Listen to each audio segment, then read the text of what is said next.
Olá, pessoal, sejam bem-vindos a mais um episódio do Pod Capacita. Hoje nós vamos falar sobre boas práticas na pré-analítica em pacientes transgêneros. E para discutir esse papo aqui, esse assunto comigo, trouxe uma pessoa muito especial que está bem envolvida na área, nesse assunto. Ela palestrou na 56º Congresso da SBPC em Salvador. Então, ela hoje está aqui comigo para a gente poder falar um pouquinho sobre isso e discutir sobre esse assunto tão importante. Porque a pré-analítica, ela é a fase que mais traz o erro dentro do laboratório. Então, a gente precisa incluir esse assunto aqui no nosso bate-papo, no nosso Pod Capacita. E quem está aqui comigo é a Joyce Martins.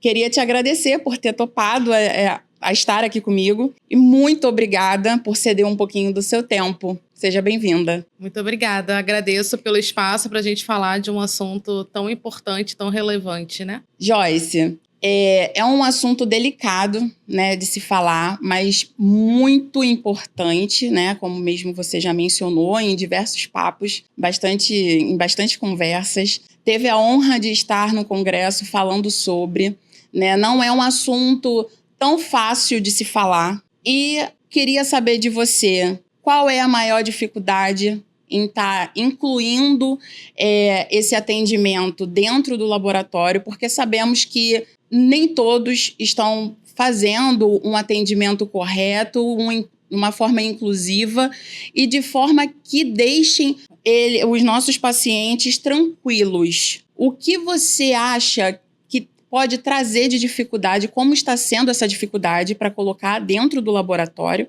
né? E me dá o seu ponto de vista sobre o assunto no geral. Então, Joyce, entendendo um pouquinho da fase ali do atendimento e da fase de coleta, né? O mais importante é a gente capacitar os nossos profissionais quanto ao cliente transgênero. Em que sentido? Trazer palestras sobre diversidade e inclusão, falar sobre o que é um paciente trans, falar um pouquinho da história da população, entender também a necessidade da gente ter ali um interpessoal bacana, legal dentro do laboratório, de forma que o paciente ele passe na recepção, seja abraçado, seja tratado conforme ele deseja, né, ser chamado. E é importante também, quando a gente chegar ali no momento do ato da coleta, o colega está ciente, né, de um paciente que tem um nome social ou tem um nome retificado, indiferente, né? Ele é um paciente, ele é o nosso cliente. Então é importante a gente capacitar o time, a gente trazer conhecimento para dentro de casa, né, para dentro dos nossos laboratórios e buscar mesmo excelência no atendimento, qualidade. Não esquecendo que a gente precisa de capacitação lá no ensino médio, né, nos cursos técnicos e nas faculdades, de forma que também se fale sobre diversidade e inclusão na grade curricular, né, dos nossos formandos, daqueles que desejam atuar, né, nas áreas laboratoriais ou qualquer outra área da saúde. Então, eu acho importante a gente incluir a diversidade e inclusão tanto ali no ensinamento, né, antes da formação, quanto nos nossos postos, né, de atendimento, junto ao RH, gente, cultura, enfim. É importante começar a ser inclusivo. Joyce, qual é a diferença entre sexo e gênero, né? Porque isso acaba gerando uma dúvida para muitos e a gente já tem um déficit em alguns sistemas de quais a gente não consegue colocar as informações. Mas sabemos que muitos não entendem a diferença de um para o outro, né? Qual é essa diferença? A diferença de sexo e gênero é que sexo é atribuído ao nascimento, né? A pessoa nasceu ali, foi atribuída que ele é feminino, devido aos seus órgãos, né? E a sua parte ali hormonal. E o gênero de afirmação é como a pessoa se identifica perante a sociedade, como ela se expressa, como ela quer ser, né, reconhecida perante a todos. Então, a diferença de sexo é que é biológico, que é aquele atribuído ao nascimento, e o gênero de afirmação é como a pessoa se identifica, como ela se vê e como ela quer ser vista perante a sociedade. Quando você fala ser vista na sociedade, nós sabemos que são pessoas, né, que nós temos que incluir, porque não importa se é homem, se é mulher, se é transgêneros ou não, mas como é que o atendimento, para ser eficiente, de qualidade e para que não impacte ele nas outras fases laboratoriais, deveria ser feito? O atendimento ele precisa ser acolhedor, né? Indiferente do gênero, indiferente da forma como aquele paciente se porta, se veste. O atendimento ele tem que ser igual para todos, inclusivo. O paciente chegar e você perguntar como devo lhe chamar, eu acho muito importante isso, para você já entender como o paciente deseja ser chamado, ou como a paciente deseja ser chamada. Então, para que ele se sinta à vontade. E aí, quão é importante um paciente se sentir à vontade na recepção, né? Que para muitos exames, a gente precisa, né? A gente de área laboratorial precisa ter a informação do sexo atribuído ao nascimento, que é o biológico. Por quê?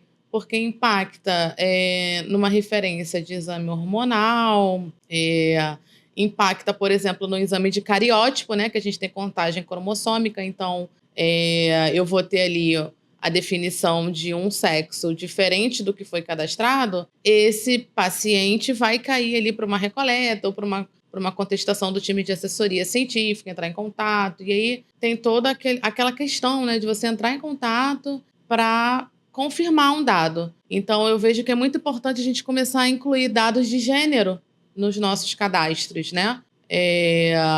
Para poder ser inclusivo. Essa é a verdade. Sabemos que tem um desconforto de alguns pacientes de darem essa informação. Nem toda solicitação médica ela vem especificando, né, que o paciente ele está fazendo, repondo o hormônio, que ele está fazendo uma transição, e isso impacta diretamente também no laboratório. E de fato, a gente tem que conscientizar não só o laboratório e a equipe que está ali trabalhando, mas também os pacientes, né, no qual a gente está falando. São pacientes importantes, pacientes que precisam entender que a informação que vem deles para a gente também é de grande relevância.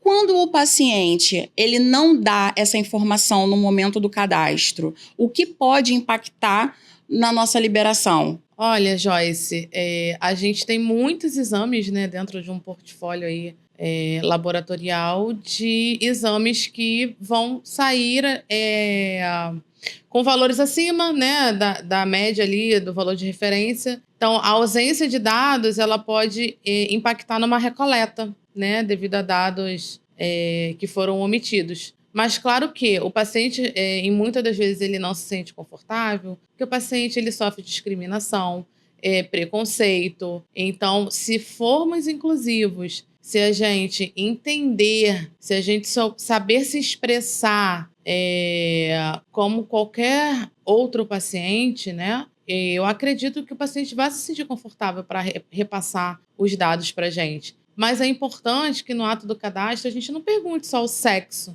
né?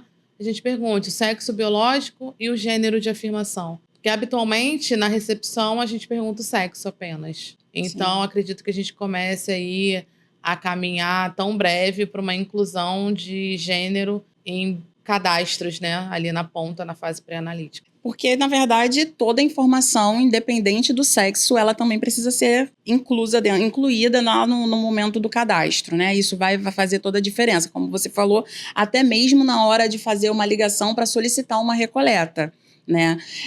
Isso impacta no laboratório e no paciente também, porque a gente tem a ideia de que se eu fiz um exame, tive um resultado com excelência e um atendimento com excelência, eu vou querer retornar, né, para poder estar seguindo com isso.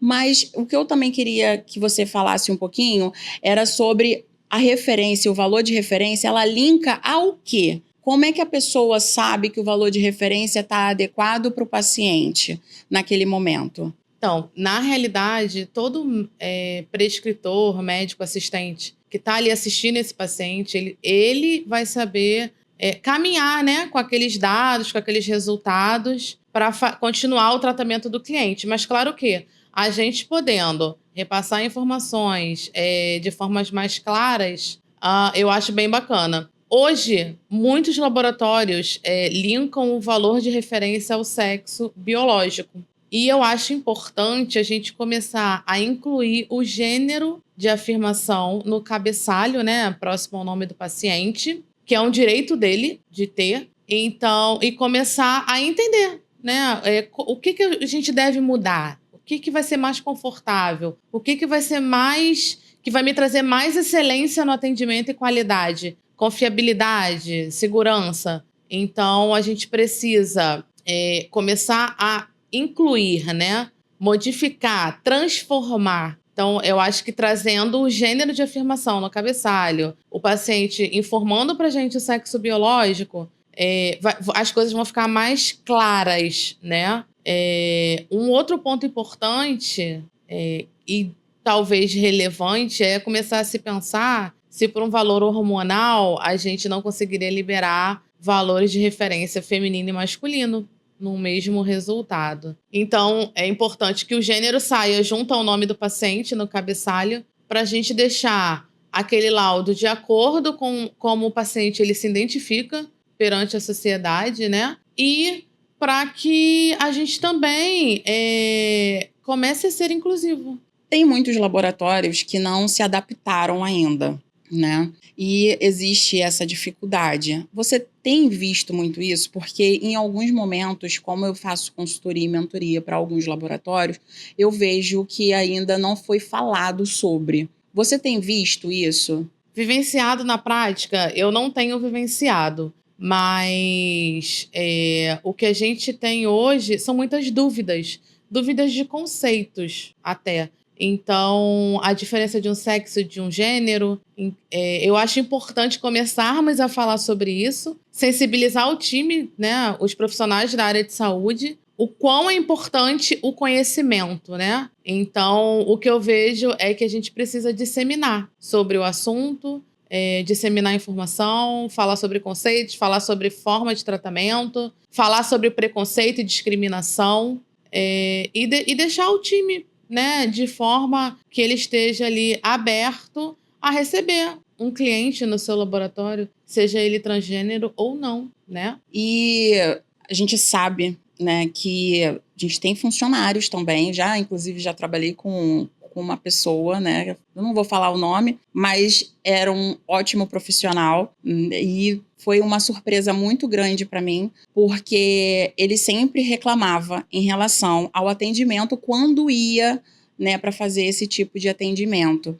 E muitas das vezes ele comentava da vergonha inicial que ele teve, pois ele precisou fazer um preventivo. E a pessoa não soube tratar ele com educação e nem com inclusão. Você acha que para esses tipos de atendimento que eu digo de exames, né? Não paciente, porque como eu disse, pacientes é paciente, não importa. Você acha que deveria ter um atendimento específico diferenciado dos demais exames, como um espermograma, por exemplo? Então, Joyce, o que eu acho e o que eu penso é que a gente deve ter um time com conhecimento para entender que um paciente transgênero com o gênero masculino pode ir fazer uma coleta ginecológica. Então, quando a gente tem um time sensibilizado e com conhecimento, esse paciente não vai sofrer discriminação e preconceito naquele laboratório. Então, por isso eu friso tanto a importância de disseminarmos o conhecimento. Talvez seria importante, quando viessem essas solicitações de exames, que viessem já especificada pelo médico, né? Eu acho que isso também nos ajudaria mais, porque quando o paciente ele tivesse uma certa vergonha de estar nos informando, a gente já teria aquilo ali específico, seria muito mais fácil também para o laboratório. Mas hoje não existe nada que obrigue a ter isso indicando, né? Não é obrigatório, né, a gente trazer ali algum dado clínico do paciente que ele não deseja que seja apresentado em um documento, mas claro que o médico assistente com o paciente, conscientizando aquele cliente, né, que há necessidade de colocar ali o paciente que fez uma redesignação, paciente em processo de hormonioterapia, enfim, algo que consiga nos trazer, né? Que é um paciente transgênero, é importante, é agregador, vai somar no nosso processo. Mas o cliente, ele verdadeiramente, ele precisa se sentir à vontade no nosso laboratório para trazer alguns dados. Muitas das vezes isso não acontece e volto a dizer, devido ao medo do preconceito e da discriminação, né? Então, sim, é importante que o médico ele nos traga algum dado, se possível for. Obrigatório não é. Tem alguma porcentagem de tempo de vida desses pacientes? No caso, pacientes transgêneros para pacientes que são héteros de outros gêneros, no caso? Porque uma vez você tinha conversado e me mostrado que existe uma porcentagem de tempo de vida menor do que o normal. E isso era baseado por conta do preconceito que hoje existe, né? Isso se relaciona aos pacientes se limitarem a irem a fazer um exame também? Então, Joyce, o que a gente tem, né, no cenário mundial é que a população trans ela tem um tempo médio de vida muito menor do que uma população hétero. E são vários fatores. É questão de saúde mental, é a questão do preconceito que afeta a saúde mental, né, daquele cliente, daquele paciente. Mas a gente pode afirmar que o tempo de vida médio é menor. Também tem os pacientes que fazem medicamento, né? Fazem automedicação, então acaba também afetando, né? Acarreando algumas doenças, enfim. No caso, a automedicação não fazem um acompanhamento e fazem uma introdução hormonal sem ter um acompanhamento quando você fala? Pode acontecer também. Entendi. E aí complica mais ainda a situação, né? Em alguns estados a gente tem um ambulatório trans. Ah, bacana. Então o paciente ele se sente mais à vontade, né? De estar ali procurando um atendimento, um profissional que entenda da causa dele. Por ele estar no ambulatório trans, né? Seria importante, né? Não mais ambulatórios, acho que teria que ser mais incluso, né? Incluir mais a galera mesmo. A gente precisa ter mais espaço, né? De acolhimento e atendimento à população que quer fazer a reposição hormonal. Joyce, a gente já está terminando. Queria te agradecer por ter topado de novo esse papo comigo. Para mim é muito importante e acredito que para quem está nos assistindo também, a gente precisa trazer essa importância, trazer a relevância de estarmos incluindo nos atendimentos e na pré-analítica, né? Porque o atendimento faz parte no todo do laboratório do dia a dia. E aí eu trouxe uma lembrancinha para você por ter participado do nosso podcast, nosso Pod Capacita, para você como lembrança. E queria saber de você, você tem algo para falar? Algo pro pessoal que está nos assistindo, seu Instagram, tá lá, gente, ó, fuxique bastante, que tem bastante assunto por lá falando sobre a pré-analítica em pacientes transgêneros, então aproveitem. Meu Instagram é Joycine, com 3 Ys, JYCYNY.2018, Joyce Martins. Agradeço a oportunidade de a gente estar falando sobre os nossos clientes transgênero, né? E gostaria de solicitar aos donos de laboratório, aos gerentes, que a gente fale mais sobre diversidade e inclusão, que a gente capacite mais os nossos profissionais para falar sobre, para saber atender e para saber respeitar, né? Porque o respeito, ele transforma o mundo. Muito obrigada. Joyce, obrigada de novo. Pessoal, compartilhem, façam o encaminhamento do vídeo. Vai lá, ó, fala lá, Joyce Martins está no Pod Capacita. Manda para todo mundo, para todos os colegas, para todo mundo tá sabendo. Queria agradecer por estarem aqui conosco assistindo. Muito obrigada. Conto com vocês no próximo episódio do Pod Capacita. E fiquem todos com Deus. Tchau, tchau.